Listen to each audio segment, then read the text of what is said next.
Yes, I direct horror movies. I love horror movies. Horror movies will live forever.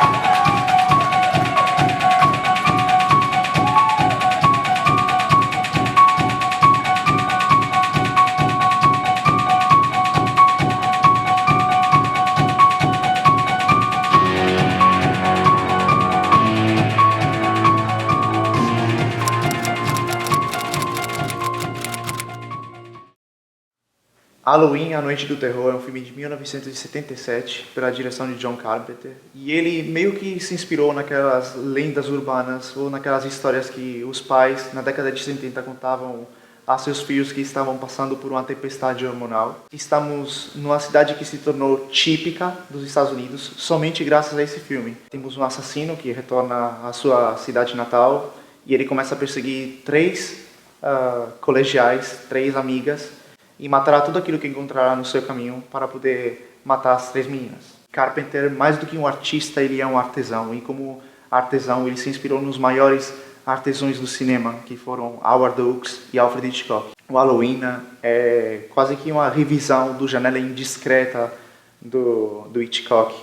Nós temos essa visão do bairro, esse olhar pelas coisas que acontecem na vizinhança. E isso tudo servirá de inspiração para muitos outros diretores, como, por exemplo, para o David Robert Mitchell em It Follows, claramente inspirado no Halloween. A década de 70 foi a década da abertura sexual, das experiências sexuais. Meio que John Carpenter conseguiu pôr fim a essa revolução sexual, pois ele cria um assassino que mata a todos, menos a Final Girl, ou seja, a sobrevivente, que há de ser virgem, há de ser pura e há de ser forte e valente. Esse tema da sobrevivente virgem será reutilizado em muitos outros slasher movies, como, por exemplo, Sexta-feira 13, A Hora do Pesadelo, Pânico, e também em outros filmes, como, por exemplo, Alien, O Oitavo Passageiro. O que mais chama a atenção desse filme é o estudo meticuloso que há por trás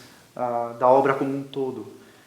Nós partimos com esses enquadramentos bem amplos, e Michael Myers geralmente está lá no fundo do enquadramento, ou bem distante, e ele é quase uma mancha na tela que gera o pânico no espectador. E ao longo do filme, Carpenter vai fazendo com que os enquadramentos se tornem cada vez mais próximos de Laurie, da protagonista, até chegar ao ponto em que nós nos encontraremos dentro de um armário junto com Laurie. Michael Myers é um assassino vazio, ele não possui uma motivação atrás de seus crimes. John Carpenter aproveita desse personagem para criar o mito do Michael Myers. Ele, mais do que ser um assassino serial, ele é uma metáfora do que é o mal na sociedade.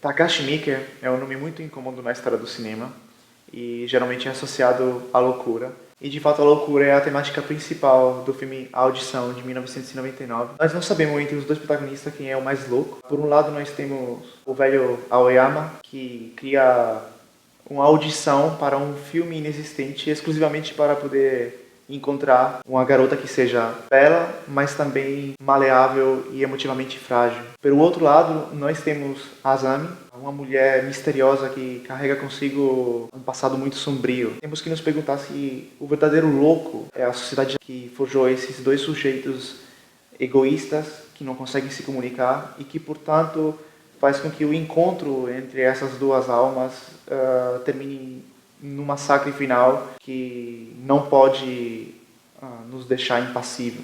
Para mim, é o filme de terror mais atípico que já vi na minha vida. Ele começa como um drama, continua como um melodrama, um romance, depois vira um thriller psicológico, se transforma em um noir e acaba terminando nos últimos 20, 15 minutos em um verdadeiro torture porn que poucas pessoas conseguem suportar tamanha violência. E muitas pessoas consideram esse filme como sendo simplesmente uma película misógina. E para mim é tudo o contrário. Eu acho que Takashi Miike conseguiu, de fato, fazer uma autópsia da sociedade patriarcal japonesa.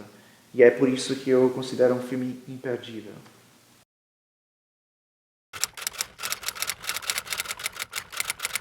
Outro filme fundamental para uma boa noite de Halloween é O Massacre da Serra Elétrica, de Tobe Hooper, o ano é 1974. Há uma fala do diretor John Landis a respeito desse filme, ou também do filme do Wes Craven, The Last House on the Left, quando ele diz que quando a gente vai assistir um filme de Hitchcock, nós estamos preparados para um susto confortável, nós estamos nas mãos de um mestre. Já quando o filme é dirigido por Tobe Hooper ou por Wes Craven, nós descobrimos que o susto não é nada confortável, pois estamos nas mãos de um maníaco. Eu acho que isso é verdadeiro, sobretudo ao se falar do Massacre da Serra Elétrica, um filme que é quase que esquizofrênico, uma violência extrema. Já havia tido 2 anos antes um torture porn, que era o torture porn do Wes Craven, ou seja, um filme inteiramente baseado na tortura, que a diversão vem de ver pessoas sofrendo. Eu acho que o deslizes na ironia, o deslizes no onírico e no grotesco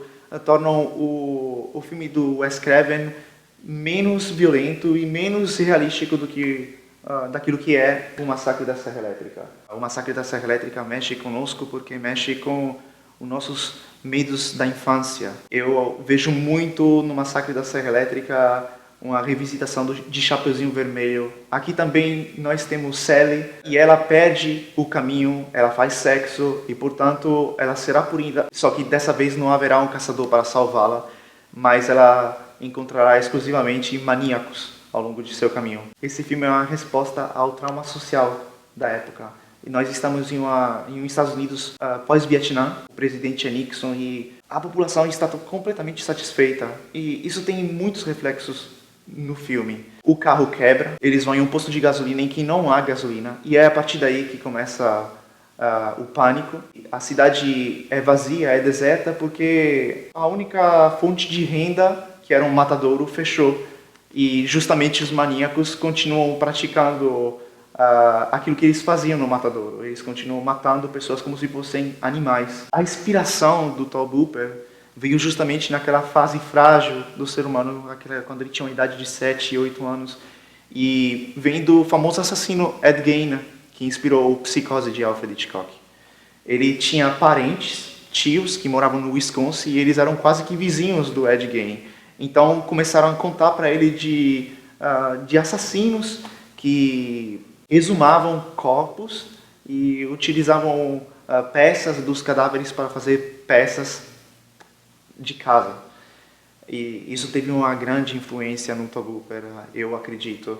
Essa cena do jantar que não pode não incomodar ninguém. As pessoas começam a zombar da pobre Sally porque ela está chorando e a reduzem a um estado de infância. Ela é quase que uma criancinha nas mãos de maníacos. E o que mais assusta é o fato de que nós corremos junto com a Sally, mas ela dá voltas, ela volta sempre nesse ninho de loucura, uma verdadeira espiral da loucura.